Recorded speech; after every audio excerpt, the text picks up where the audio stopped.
Mi hermana Leticia Molinero, residente en los Estados Unidos hace exactamente 50 años, hace unos pocos días, a raíz de la lectura El laberinto de la soledad de Octavio Paz, libro escrito en 1950, me sugirió que debatiéramos sobre algunos temas en relación a Latinoamérica y a la Argentina en particular.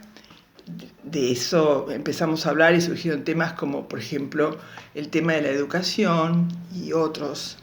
Pero de entre los temas que salieron, yo elegí uno como eje para lo que iba a comentarles hoy, que es la mentira.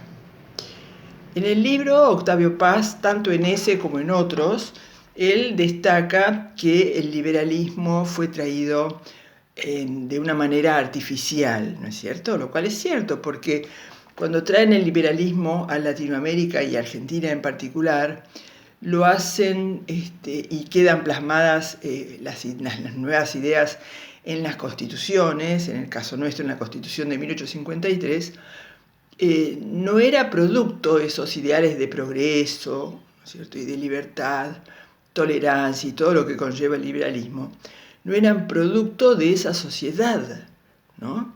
No había clases medias, no había todavía industrialización, y el liberalismo en realidad surge y se concreta en sociedades como producto de la lucha, ¿no?, de la lucha de las clases por sus conquistas, cosa que aquí no ocurrió. Muy por el contrario, dentro de esa tónica, dentro de esas ideas, es que bajo el lema de gobernar es poblar, se va a mandar buscar a través de campañas y demás, y además porque la ocasión lo daba así en Europa, a que vinieran extranjeros a poblar la Argentina, inmigrantes. Se necesitaba inmigrantes para poder llevar a cabo el proyecto económico de esa generación posterior a la caída de Rosas, ¿no?, que fue la de la Organización Nacional, que era de convertir al país en un país agroexportador. Y se necesitaba entonces gente que trabajara con cultura de trabajo. Es así que para el centenario, cuando festejan el centenario en 1910, había 7 millones de habitantes en Argentina, de los cuales 1 millón eran italianos, 800.000 eran españoles, y el resto, la tercera corriente así importante que tuvimos de inmigrantes, vino del Medio Oriente. Sirio-libaneses dependía de la región de donde vinieran, que en ese momento todavía era el Imperio Otomano. El hecho es que ahí aparece la mentira varias veces. Por empezar, los inmigrantes eran solo habitantes y no ciudadanos por largo tiempo, porque no tenían oportunidad de participar en la vida política del país, ya que aquí se hacía fraude. Hasta la ley se empeña en que recién se dictó en 1912. Por otro lado, la dialéctica de la época, que había sido civilización o barbarie, obedece también a una idea no muy, digamos, acorde al tema de la libertad o de la tolerancia, porque ¿de qué hablaban cuando decían barbarie? Hablaban de las formas socioeconómicas ya instaladas en la región, que eran los habitantes originarios, a los cuales se los combatió a punta de fusil en lo que se conoce en la historia como la conquista del desierto. Entonces ahí tampoco no está muy presente el liberalismo, que por otro lado estaba en boca de la clase dominante, aquellos que en 1910 se preparaban para los grandes festejos del centenario.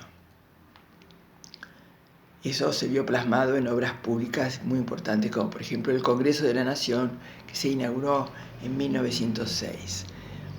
Entonces, el liberalismo era algo ajeno a la mentalidad del lugar. Estoy ahora hablando particularmente de la historia argentina. En el país de la abundancia, del que tanto se enorgullecían las clases altas, las clases dominantes, no todos la pasaban tan bien. Es decir, había un entusiasmo y una idea de que había mucho progreso, efectivamente la economía crecía, pero aquellos inmigrantes que habían venido para ser colonos o habían terminado inclusive siendo arrendatarios, muchas veces tuvieron que dejar la tierra y venir a la ciudad por trabajos mal pagos, porque las tierras habían sido acaparadas en su totalidad por la clase ganadera, ¿no? Por los hacendados ganaderos. Y por otro lado, también había ocurrido para 1912 el grito de Alcorta, porque eran tan altos los arrendamientos que debían pagar que no podían retenerlos. Entonces, así como para unos la Argentina crecía y era el país de la esperanza y lanzaban lemas como Argentina o América para todos, es decir, para otros, los que estaban aquí, no era tan así. Y como siempre, la realidad no fue siempre vista de la misma manera y hubo distintas versiones de una misma época, así entonces como lo habrá también ahora.